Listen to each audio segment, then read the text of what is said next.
عن عائشة أنها قالت قال رسول الله صلى الله عليه وسلم إذا أراد الله عز وجل بأهل بيت خيرا أدخل عليهم الرفق رواه أحمد.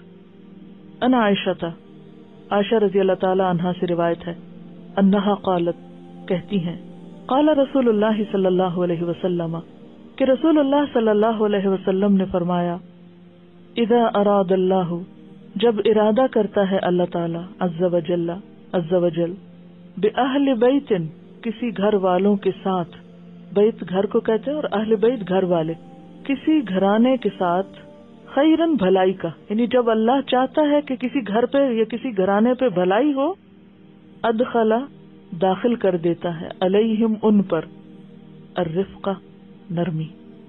سیدہ عائشہ رضی اللہ عنہا سے روایت ہے کہ رسول اللہ صلی اللہ علیہ وسلم نے فرمایا جب اللہ تعالی کسی خاندان کے لیے بھلائی چاہتے ہیں تو ان میں نرمی ڈال دیتے ہیں. یعنی اس گھرانے کے اندر جو چیز پرویل کرتی ہے، جو اس گھرانے کا ایک عام اصول ہے یا اس گھر کے افراد کے آپس کے تعلقات نرمی پر مبنی ہیں، تو وہاں خیر ہی خیر ہے، برکت ہی برکت ہے، بھلائیاں ہی بھلائیاں ہیں. گویا ان کے لیے بھلائیوں کے دروازے کھل جاتے ہیں.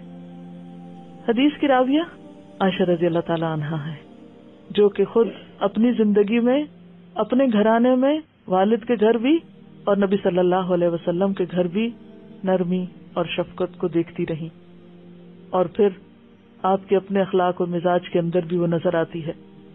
کون تھی حضرت عائشہ؟ نبی صلی اللہ علیہ وسلم کی اہلیہ تھی.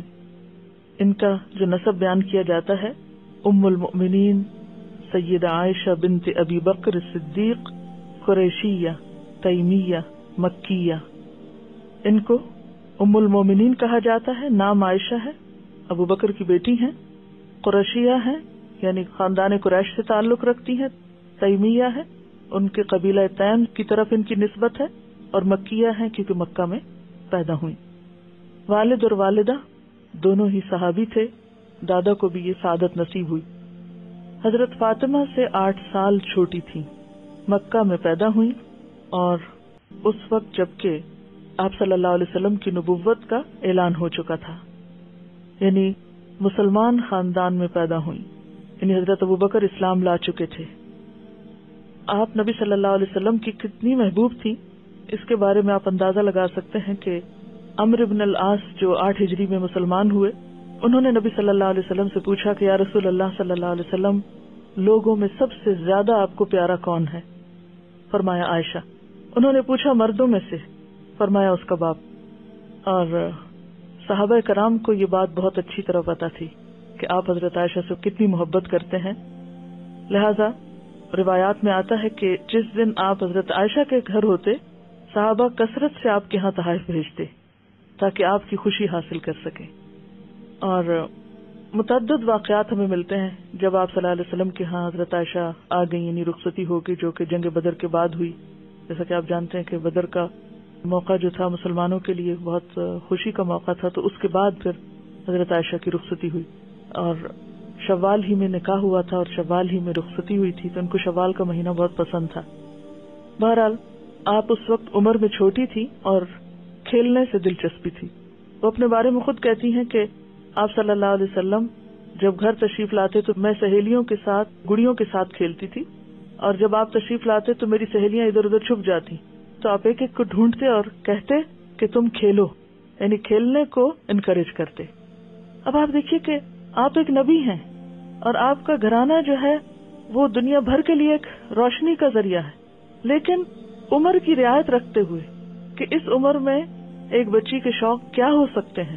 اور یہ بالکل ابتدائی دنوں کی بات ہے کہ ظاہر ہے کہ باپ کے گھر سے آئی ہیں اور ابھی طبیعت میں وہ سنجیدگی نہیں ہے، بچپن سے انتہائی ذہین تھی. لیکن یہاں آپ نبی صلی اللہ علیہ وسلم کی نرمی اور شفقت کو دیکھ سکتے ہیں کہ وہ مزاج کا کتنا اعتبار کرتے ہوئے، رعایت کرتے ہوئے ان کو، اور نہ صرف یہ کہ ان کو بلکہ ان کی دوستوں کو بھی انکریج کرتے ہیں. اسی طرح وہ واقعہ بھی آپ کو یاد ہوگا جب ایک موقع پر ایک وفد مسجد نبوی میں آیا اور حبشیوں کا تماشا تھا، تو حضرت عائشہ رضی اللہ تعالیٰ عنہ کہتی ہیں کہ میں آپ کے کندھے پہ سر رکھ کر دیکھتی رہی. اس وقت تک آپ کھڑے رہے جب تک میں تھک نہ گئی, جب تک میں نے نہ کہا کہ ہاں اب بس. خود بھی آپ نے دیکھا اس کھیل کو اور حضرت عائشہ کو بھی دکھایا, اور یہ بخاری کی روایت ہے. پھر اسی طرح آپ دیکھتے ہیں کہ ایک اور موقع جب حضرت ابوبکر رضی اللہ تعالیٰ عنہ آپ کے گھر تشریف لاتے ہیں, تو حضرت عائشہ اور حضور کے درمیان کچھ بات چل رہی ہے اور حضرت عائشہ غصے سے بول رہی ہیں, تو حضرت ابوبکر دیکھتے ہی حضرت عائشہ کی طرف دوڑتے ہیں کہ ان کو ایک لگائیں, اور حضور صلی اللہ علیہ وسلم فوراً آگے آ جاتے ہیں. اور پھر حضرت ابوبکر واپس چلے جاتے ہیں تو آپ صلی اللہ علیہ وسلم فرماتے ہیں دیکھو عائشہ میں نے تمہیں کیسے بچایا. اب یہ ہے نرم مزاجی کا ایک بہترین نمونہ. بہت ابتدائی عمر میں آپ سے نکاح ہو گیا تھا اور پھر شادی ہوئی, تو براہ راست آپ سے بہت کچھ سیکھنے کا انہیں موقع ملا, اور یہ وجہ ہے کہ بعد کی زندگی میں آپ لوگوں کے لیے ایک بہترین معلمہ تھی. حضرت عائشہ رضی اللہ تعالیٰ عنہ کے علم کے بارے میں مختلف صحابہ کرام اور جو آپ کے شاگرد ہیں وہ اپنا اوپینین کیا دیتے ہیں یا آپ کے بارے میں کیا کہتے ہیں. عروہ بن زبیر جو ہیں یہ مدینہ کے مفتی رہے ہیں, آگے جا کر آپ کے بھانجے بھی ہیں. انہوں نے سب کچھ حضرت عائشہ سے سیکھا بنیادی طور پر, یعنی حضرت عائشہ ان کی معلم تھی. وہ کہتے ہیں کہ میں سیدہ عائشہ کی صحبت میں رہا, یعنی کہ کئی سال تک میں ان کے پاس رہا. میں نے کبھی کسی کو کسی آیت, کسی فریضے, کسی سنت, کسی شعر, کسی لڑائی, کسی حسب نسب میں, کسی فیصلے یا طب میں آپ سے بڑا عالم یا روایت کرنے والا نہیں دیکھا. یہ ان کے بھانجے کہتے ہیں کہ جتنا آپ کا علم تھا آپ سے بڑھ کے میں نے کسی اور میں اتنا علم نہیں دیکھا.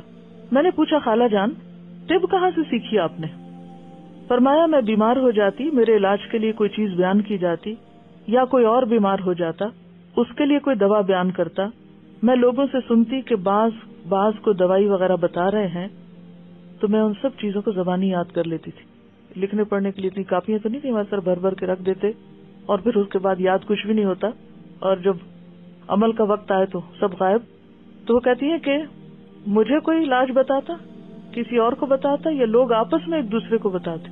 تو اس میں آپ دیکھیں کہ ان کی لسننگ کیسی تھی, صرف سنتی نہیں تھی, سن کے پھر اس کو محفوظ کر لیتی تھی. عروہ بن زبیر فرماتے ہیں کہ میں نے آپ کے بہت سے علم کے بارے میں کوئی سوال ہی نہیں کیا, یعنی اتنا کچھ سیکھا کہ بہت کچھ مجھے پوچھنا بھی نہ پڑا. امام مسروق جو ہیں انہوں نے حضرت عائشہ سے بہت سی احادیث روایت کی ہیں. ان سے پوچھا گیا کیا حضرت عائشہ میراث کا علم اچھی طرح جانتی تھی, یعنی علم وراثت؟ تو مسروق کہتے ہیں اللہ کی قسم میں نے بڑے بڑے صحابہ کرام کو دیکھا کہ وہ میراث کے بارے میں سیدہ عائشہ سے سوال کیا کرتے تھے. وہ کہتے ہیں کہ میں نے بزرگ صحابہ کرام کو دیکھا, یعنی عمر میں بھی بڑے اور علم میں بھی بڑے, کہ وہ ان سے میراث کے بارے میں پوچھتے تھے. ابو موسیٰ اشعری روایت کرتے ہیں ہم اصحاب محمد صلی اللہ علیہ وسلم کو جب کسی مسئلے میں کوئی مشکل پیش آتی اور ہم نے اس مسئلے کے بارے میں سیدہ عائشہ سے پوچھا تو ہم نے اس مسئلے کا علم ان کے پاس پایا. کبھی ہمیں محرومی نہیں ہوئی کہ ہم جائیں کچھ پوچھنے کے لیے اور وہ کہیں کہ میں نہیں جانتی. اور کہا جاتا ہے کہ اگر سیدہ عائشہ کے علم کا تمام عورتوں سے موازنہ کیا جائے تو ان کا علم بڑھ کر ہوگا, یعنی دور نبوت کی جتنی بھی خواتین تھیں یا بعد کے زمانوں میں بھی دین کا علم جتنی بھی عورتوں کے پاس ہے ان سب کو اکٹھا کر لیا جائے تو اس پر حضرت عائشہ کا علم جو ہے وہ حاوی ہوگا, بھاری ہوگا.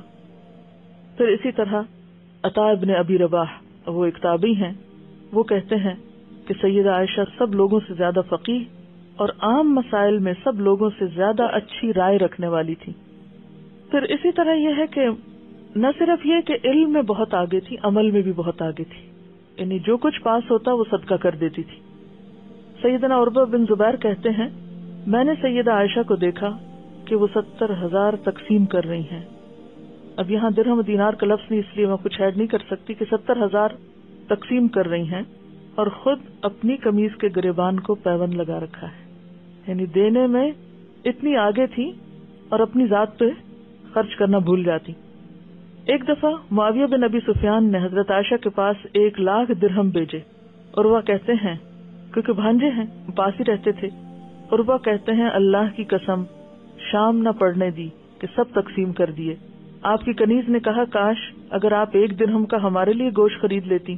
تو انہوں نے کہا اگر تو یہ بات نہ کہتی تو کیا ہوتا, یعنی اب جو ہونا تھا وہ ہو گیا. یا اگر کہنا تھا تو جب پہلے کہتی، اب جب دے چکے تو دے کے کیا پچھتانا. اور بہت سے واقعات ان کی سخاوت کے. پھر اسی طرح روزے کثرت سے رکھتی تھی.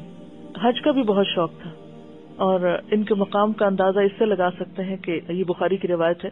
رسول اللہ صلی اللہ علیہ وسلم نے فرمایا، اے عائشہ، یہ جبریل آپ کو سلام کہتے ہیں.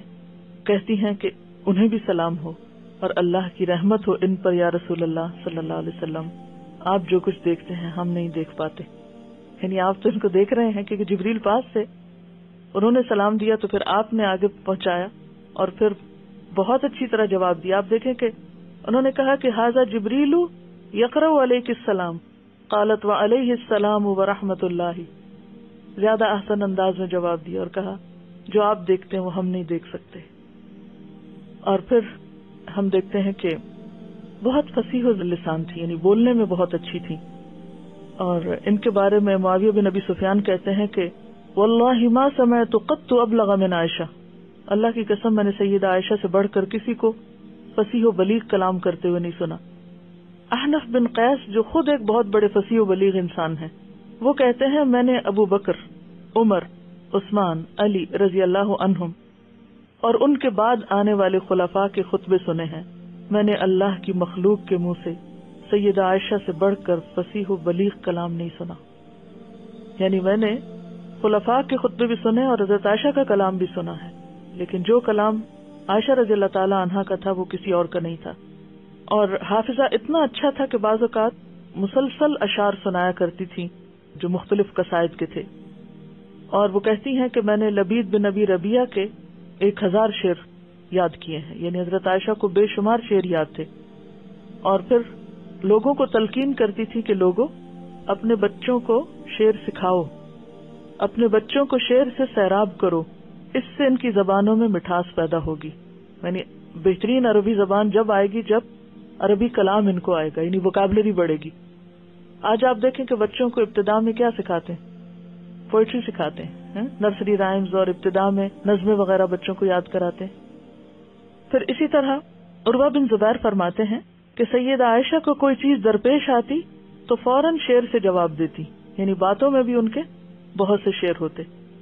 اور اسی طرح جب کوئی عورت شادی ہو کر آتی تو اس کو بھی نصیحت کرتی، جو رشتے کی تلاش میں ہوتا اس کو بھی نصیحت کرتی ہیں. ایک موقع پہ کہتی ہیں کہ نکاح ایک بندھن ہے، تم میں سے ہر ایک کو خوب دیکھ لینا چاہیے کہ اپنی بچی کو وہ کس کے ساتھ باندھ رہا ہے. اور اسی طرح یہ بھی کہتی کہ چھوٹی عمر کی بچی کی دلچسپی کا لحاظ رکھو اور اندازہ لگایا کرو جو کھیل کود میں دلچسپی رکھتی ہے، یعنی اس کے لیے ویسا ہی ماحول فراہم کرو. اسی طرح شادی شدہ خواتین کو بھی نصیحت کرتی کہ تم اپنے خامدوں کے لیے دل میں گھر کر جانے والی خوشبو استعمال کیا کرو. پھر اسی طرح آپ صلی اللہ علیہ وسلم سے یہ حدیث بھی روایت کرتی ہیں. آپ نے جو حدیث فرمائی ہے کہ دنیا ایک ساز و سامان ہے اور بہترین چیز اس میں نیک عورت ہے. پھر اسی طرح رزق کے بارے میں لوگوں کو کہتی کہ دنیا کے کونوں میں رزق تلاش کرو، یعنی ایک جگہ بیٹھے نہ رہو، اگر ایک جگہ نہیں ہے تو اس کے لیے کہیں اور چلے جاؤ. یہ حضرت عائشہ کا قول ہے کہ دنیا کے کونوں میں رزق تلاش کرو. پھر اسی طرح اور بھی آپ کے بہت سے ذرعی اقوال ہیں جس سے یہ پتہ چلتا ہے کہ حضرت عائشہ رضی اللہ تعالی عنہا بے پناہ ذہین اور صاحب علم خاتون تھی. بہرحال حضرت عائشہ رضی اللہ تعالی عنہا ہی سے یہ حدیث روایت ہے کہ کسی خاندان میں جب اللہ تعالی بھلائی چاہتے ہیں تو ان کے اندر نرمی پیدا کر دیتے ہیں. اگلی حدیث ہے ان ابی الدرداء ان النبی صلی اللہ علیہ وسلم قال من اعطی حظه من الرفق فقد اعطی حظه من الخیر ومن حرم حظه من الرفق فقد حرم حظه من الخیر رواہ الترمذی. ان ابی الدرداء ابو الدرداء رضی اللہ عنہ سے روایت ہے ان النبی صلی اللہ علیہ وسلم قال نبی صلی اللہ علیہ وسلم نے فرمایا من جو کوئی اعطیا دیا گیا حظہ اپنا حصہ من الرفق نرمی میں سے فقد پس تحقیق اعطیا دیا گیا حظہ اپنا حصہ من الخیر خیر میں سے ومن حرم اور جو محروم کیا گیا حظہ اپنے حصے سے من الرفق نرمی سے فقد حرم پس تحقیق وہ محروم کیا گیا، حظہ اپنے حصے سے، من الخیر خیر کے۔ رواہ الترمذی، اسے ترمذی نے روایت کیا کتاب البر والصلۃ۔ سیدنا ابو الدرداء رضی اللہ عنہ سے روایت ہے کہ نبی کریم صلی اللہ علیہ وسلم نے فرمایا، جس کو نرمی میں سے حصہ ملا تو اسے خیر میں سے حصہ ملا، اور جو کوئی نرمی کے حصے سے محروم رہا وہ خیر سے محروم رہا۔ جیسے پہلے بھی میں نے عرض کیا کہ جب انسان دوسروں کے ساتھ نرمی کا معاملہ کرتا ہے تو وہ اپنے ارد گرد پھول اگاتا ہے، اور اگر انسان لوگوں کے ساتھ سختی کا رویہ اختیار کرتا ہے تو وہ اپنے ارد گرد کانٹے بوتا ہے، اپنے لیے خود مشکلات کھڑی کرتا ہے۔ اور اس میں آپ اپنے گھر میں بھی دیکھ سکتے ہیں، آپ جہاں کہیں بھی لوگوں کے ساتھ ہیں۔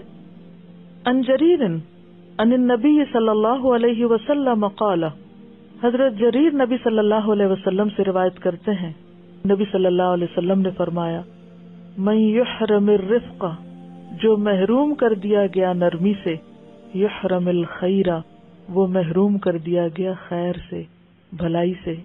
تو اس سے کیا پتہ چلتا ہے کہ جو شخص نرمی سے محروم رہا وہ خیر سے محروم رہا۔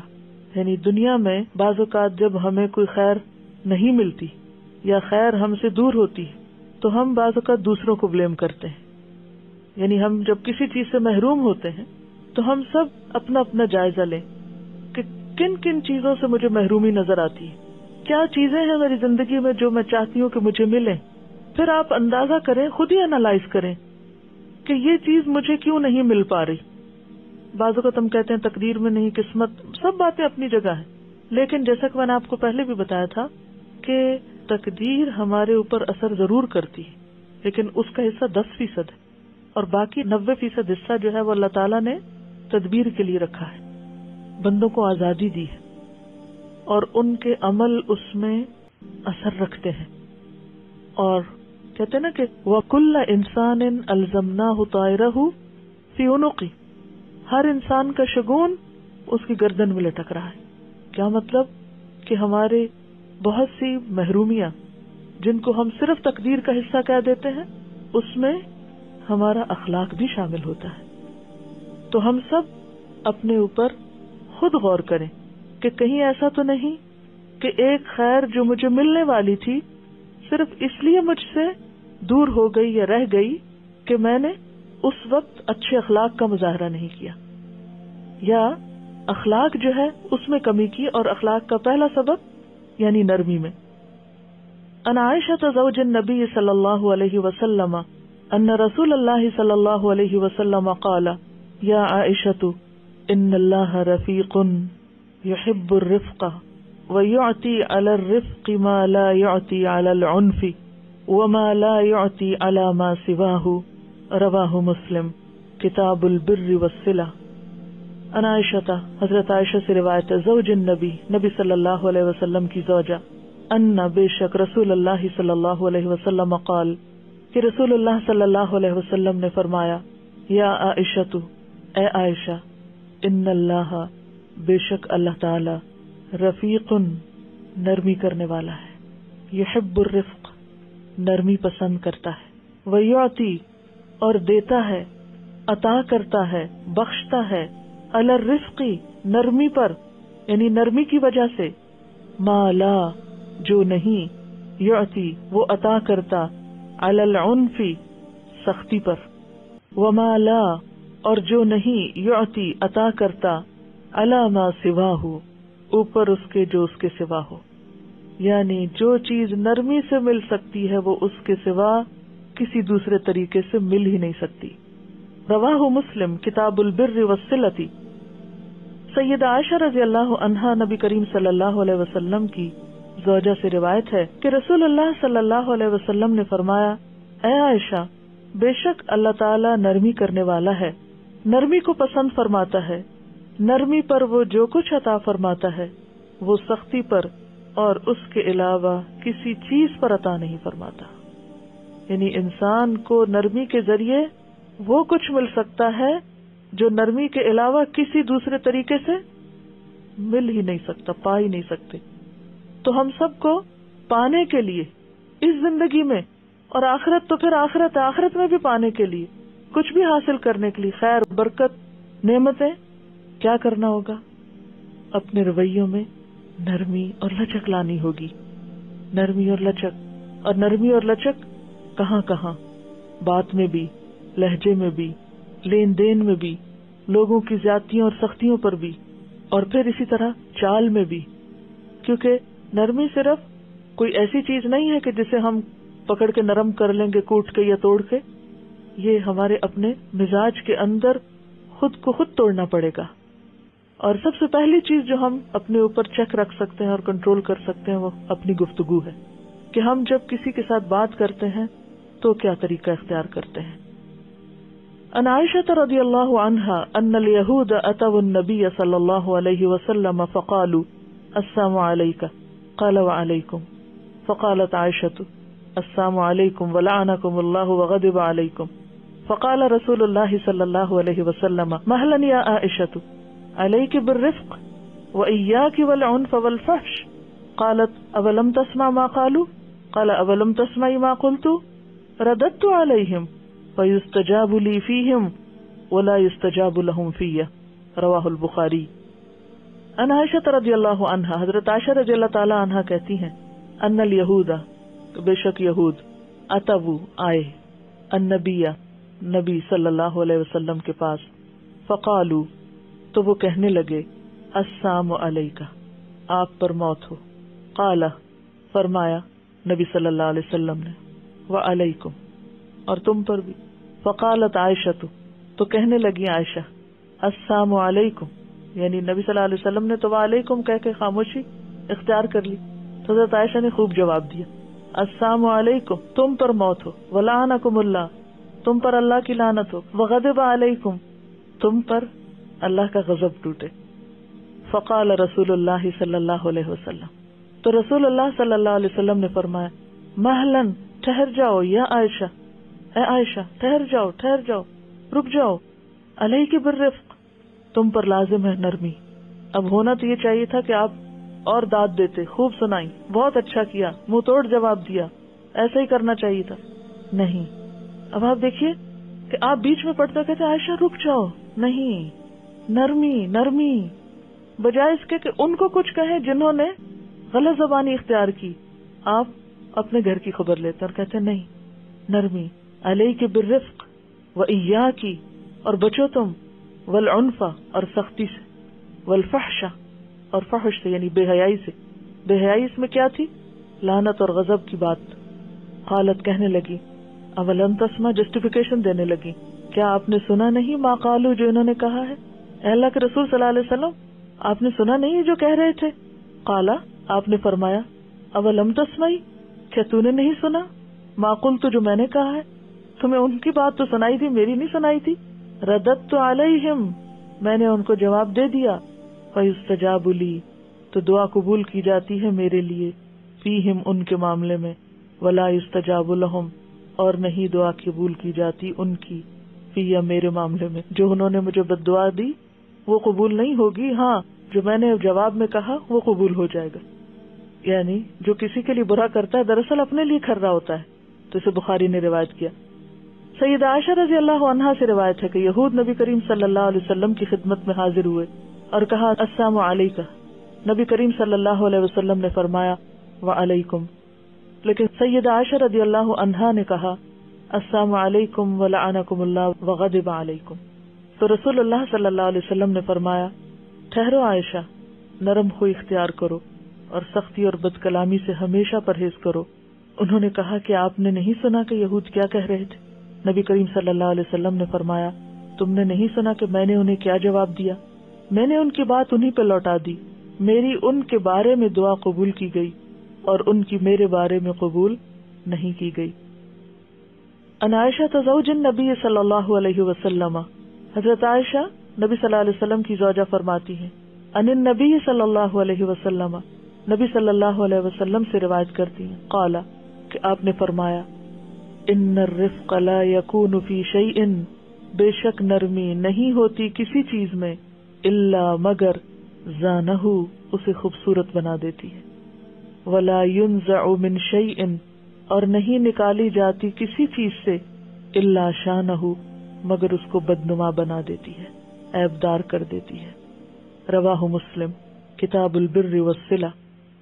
سیدہ عائشہ رضی اللہ عنہا نبی کریم صلی اللہ علیہ وسلم کی زوجہ سے روایت ہے کہ نبی کریم صلی اللہ علیہ وسلم نے فرمایا، جس چیز میں بھی نرمی ہوتی ہے وہ اسے زینت دار بنا دیتی ہے، اور جس سے یہ نکال دی جاتی ہے اسے عیب دار کر دیتی ہے۔ یعنی جہاں نرمی ہوگی وہاں خوبصورتی ہوگی، رنگ و خوشبو ہوگی، اور جہاں سے نکل جائے گی وہ چیز جیسے پھول سوکھ جاتا ہے اور ٹوٹ پھوٹ جاتا ہے، بے روح ہو جاتا ہے۔ تو جس انسان کے اندر نرمی ہوگی اس کے اندر ایک خاص اٹریکشن ہوگی، اور جس میں سختی ہوگی اس کے اندر وہ اخلاق کی خو نہیں ہوگی۔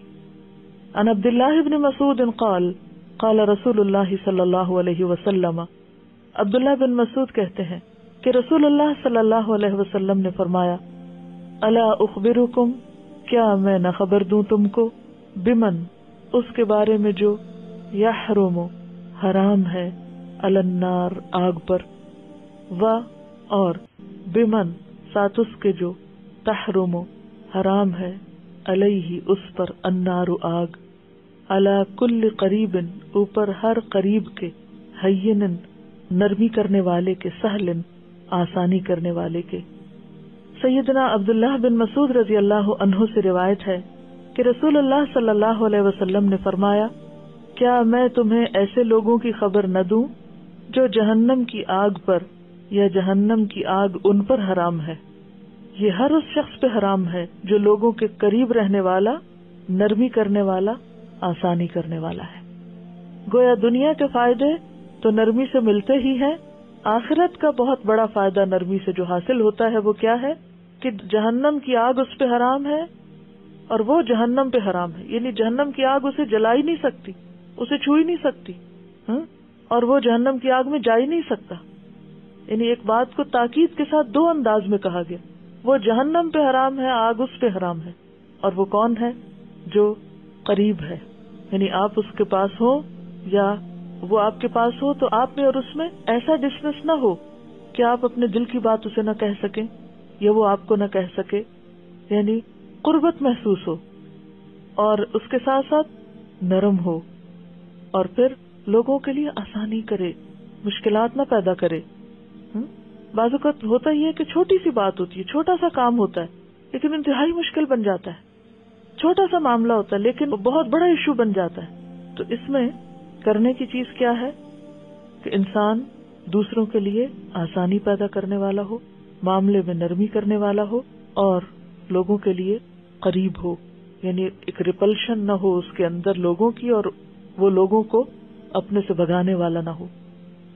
تو اس میں آپ دیکھیے کہ پچھلا ہوم ورک جو آپ کا تھا کہ 3 ایسی باتیں لکھیں جو دوسروں میں آپ کو اچھی نہ لگے، یہ تو پہلے ہفتے کا ہوم ورک تھا۔ پھر دوسرے ہفتے کا یہ تھا کہ ایسے مواقع پر آپ کا ری ایکشن کیا تھا، کیا ویسا جو کسی نے آپ کے ساتھ کیا برابر کا معاملہ تھا، اس سے بہتر کا تھا یا اس سے بدتر کا تھا، اپنے آپ کو ایویلویٹ کرنا ہے۔ اب اگلے ہفتے میں آپ کو کیا کرنا ہے کہ جہاں آپ لوگوں کے ساتھ معاملہ کریں وہاں آپ دیکھیں کہ آپ کا معاملہ خواہ وہ آغاز میں ہو یا ری ایکشن میں ہو، نرمی پہ مبنی تھا یا سختی پہ مبنی تھا، یعنی منہ توڑ جواب دینے والا یا سن کے آرام سے بات کرنے والا۔ یعنی اس میں ہم پھر تھوڑا سا اور اسپیسیفک ہو جاتے ہیں کہ ہمیں اپنے لہجے کو چیک کرنا ہے کہ کمانڈنگ تو نہیں، معاملے کو چیک کرنا ہے کہ ہم لوگوں کے لیے مشکل تو نہیں پیدا کر رہے، اور پھر کیا ہم دوسروں کی بات سننے والے ہیں۔ بعض اوقات ہم کہہ دیتے ہیں کہ ہم سننا ہی نہیں چاہتے، آپ بتائیں نہ، کہیں نہ ہمیں۔ دوسری چیز یہ ہے کہ انشاءاللہ ہر لیسن میں ہر جو ٹاپک ہے اس کی جو میں آپ کو ڈیفینیشن بتا رہی ہوں، مثلا اخلاق کیا ہے، اس کی چھوٹی سی 2-3 لائنوں میں، لمبی کہانیاں نہیں لکھنی۔